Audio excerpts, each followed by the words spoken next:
It goes without saying, perhaps, but I will say it just to be on the record. I love you, dude, deeply, passionately, and above all, platonically. This report is, therefore, something of a love song to the triggered, the woke, the Dunnings, the Krugers, the outraged and the frustrated executive producers everywhere who have infested the Auto Expert comments feed for so many years now, so dependably. I have not one crap to give in respect of what you say, but it is hilarious and at times most poignant indeed. It is impossibly excellent to have you here with us so dependably, over and over, with every new video, like clockwork.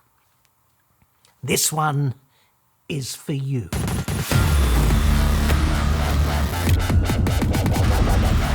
I'm John Cadogan from AutoExpert.com.au. New cars, cheap, Australia only, website, card.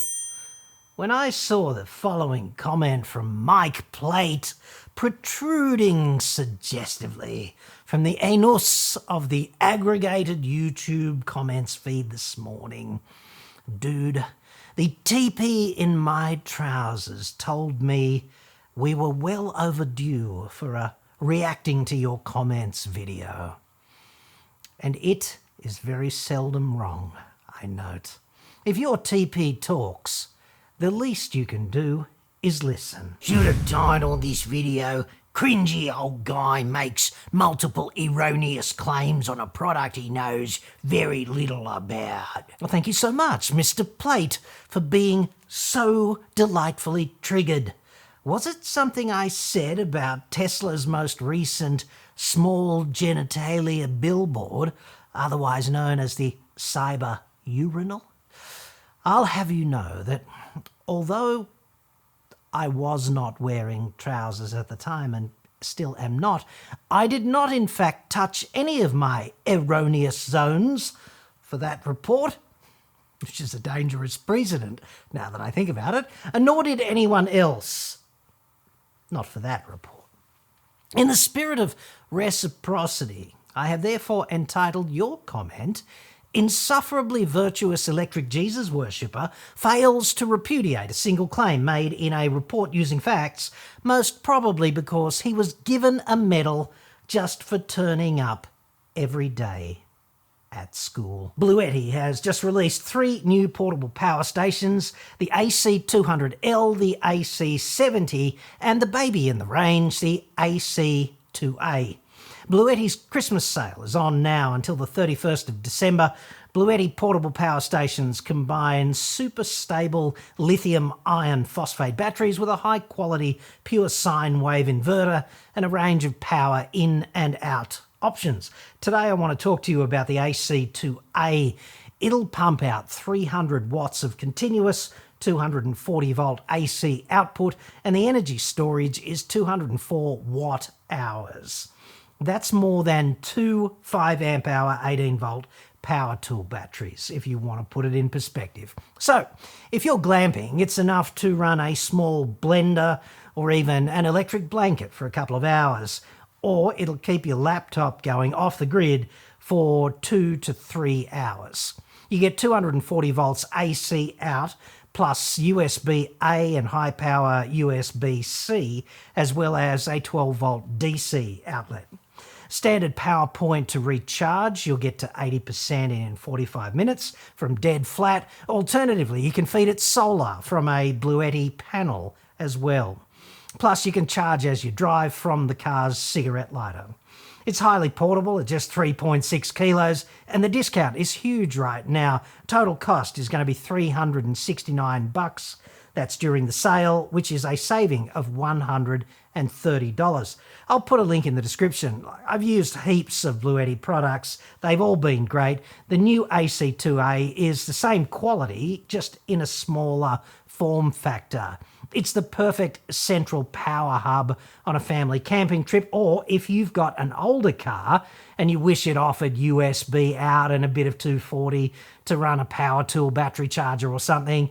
This is a pretty easy way to upgrade and get that functionality. And the price is unbeatable right now. Link in the description. And now this from a frustrated, some would say uptight, or even puritanical Jeffrey Noyces. This man has the ability to turn a simple report of a truck fire into a diatribe of foul language and gutter talk references. YouTube's official profanity and gutter talk monitor, Jeffrey Noyces there. Thank you very fucking much, Jeffrey. I do try. Foul language is a walk in the fucking park, dude. But gutter talk, so demanding, so much nuance and innuendo, so hard to hit, let's call it the nail on the, let's call it head. But also so useful when ramming the point home, jamming it right in there, rhythmically, while wearing a latex gimp suit, being lashed with a spiked bullwhip. We have very demanding journalistic research standards here at Auto Expert. I can agree. John, you do talk some shit. Thank you very much for noticing, Mr. Mawson. The shit I talk is export grade, I'll give you that. It's the Veuve Clicquot of excrement. I open a fresh crate every morning, like you can smell it 3 streets over. He's opened the crate again. I'm a little concerned, however, that proper Aussie shit talk is endangered today and might one day become a thing of the past. A great tragedy, best averted. So, as your next Prime Minister, I call on you to do your bit for our great shit-talking nation, girt by politicians who aren't worth a pincher, if you know what I mean. Ask not what shit talk can do for you. Instead, ask what you can do for this great institution of Australian shit talk. We must keep Australia the world's #1 producer of export-grade shit talk. If we can do it with coal and liquefied natural gas, fuck you, COP28, surely we can get behind my new national bullshit artistry initiative, as it will shortly be known when I introduce the bill. And I do love art. Everyone says so. I'm always looking at some very artistic websites in my, downtime. Or is that uptime? Together, my loyal subjects, we will make Australia less shit by talking even more shit. Interesting videos. That said, your oratory could be improved by less dramatic voice lowering to an unintelligible level. We with hearing aids have a hell of a time with impossible varying volume levels, and we are now legion. I'm sorry? What? I've always been told that I give great oratory, dude. I just called ex-wives 2 through 5 inclusive and received confirmation. And this alleged legion of the hard of hearing, which Roman emperor exactly did they serve under? Fossil cars are old technology. A 0-star fossil car is more like a -1-star car. It kills the passengers and the people outside from it''s pollution. This is easy. You can be cheap or die, or you can buy a Tesla and live. And if a fossil car is in the way with a bunch of full stops, just push the pedal and you're far away from all the old technology shitboxes. Oh, goodness me, where do we start with all of this? My strong assessment of his interesting, detailed and opinionated contribution to the show is, I do hope he's not an air traffic controller. Dude. Perhaps it is time after all for keyboard access finally to be IQ means tested. Nothing wrong with 0-star cars, just make sure the public knows so they can make their choice. No complaints accepted after. Nobody ever complains after they wake up dead, dude, because they're in the hot tub with the cheerleaders' mommies for eternity. Like, nobody ever screams, "Take me back, I want to go back." Go figure. But we do regulate safety, obviously, of nearly everything. So it's not just a free market choice proposition at all. Whenever someone gets injured, like, who do you think picks up the tab, dude? The rest of us. So there has to be a relevant minimum standard of contemporary vehicle safety. And I would humbly suggest that the minister here, Ms. Catherine King, has her priorities ever so slightly wrong. Far too much time spent, let's call it, playing Qantas's flute, and not enough time thinking about who it is that she actually works for. I would take an older big solid ute or slab-sided state car with bumpers made from granite than a modern shitbox with airbags coming out of its arse any day. That sound you can hear is Isaac Newton spinning in his grave at 9,000 RPM. Old Isaac on the limiter. This is what happens when people just don't study physics. Solid, stiff cars kill the occupants in crashes. Modern cars with progressively deformable crash structures, they do seem quite damaged after a crash, leading to this ignorant perception of flimsiness, but all of that damage is really just evidence of the energy that's been absorbed before it got to the frickin' people. Impulse is F delta T.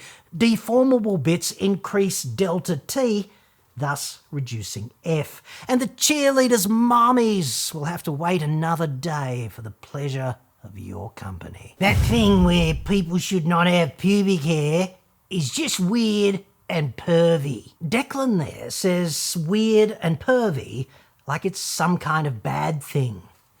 Has he tried it, I wonder? That's a key question, because he's hardly speaking from a position of authority, if not.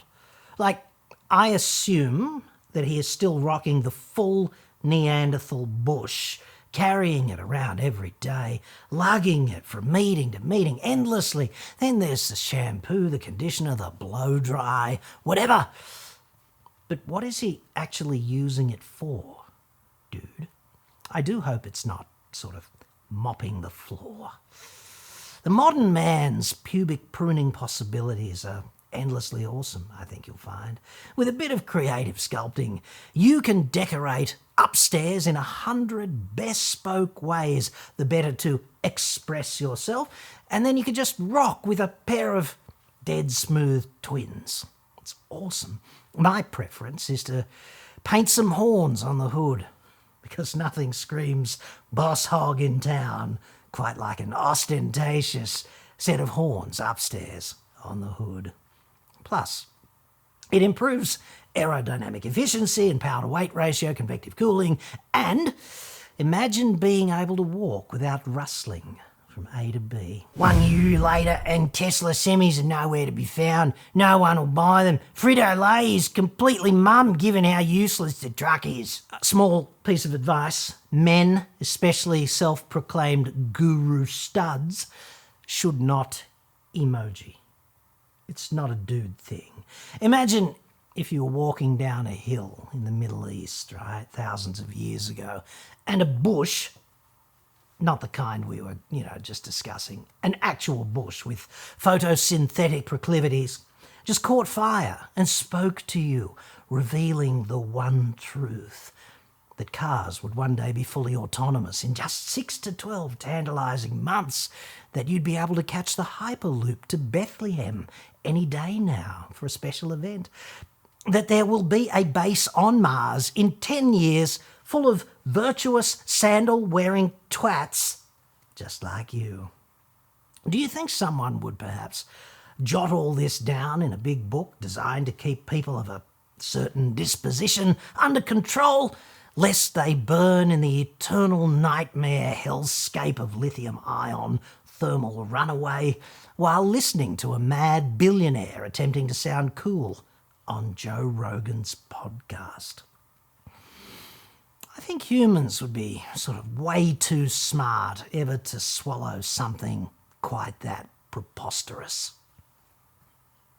Said nobody ever. Just spoke to a person from the cement company. Several things have happened. One, the other EV trucks they have are parked up. Two, the EV trucks are no longer allowed in the tunnels. Vic Road's requirements. Should they come back on the road? Three, the driver has very little warning, only having time to park, escape and run. Yes, well, Cement Australia probably don't want to look like a bunch of virtue-signalling woke dickheads running an outrageous government-funded toxic hazmat experiment on ambient society with these half-baked, or is that fully baked, battery truck retrofit abominations from Hugh Janus Electric, their second truck battery toxic hazmat clusterfuck that we know of. People might form the unfortunate view that one of the filthiest industries in the developed world, cement manufacturing, which the International Energy Agency categorises as, I'm paraphrasing, and you're quite welcome, Jeffrey Noises, more gutter talk in just a sec, mate, categorises as totally fucked in terms of CO2 reduction, is placing society at risk just because they want to look green by rolling a few fire hazard electric trucks all over the shop so that people won't think about how outrageously filthy their core business of making cement actually is. Let's hope nobody talks about that stuff over and over, and then perhaps it'll all go away quietly, just like the Titan submersible. And well done, Hugh Janus Electric. Looking forward to the hat trick. Any day soon, I assume. Can't wait.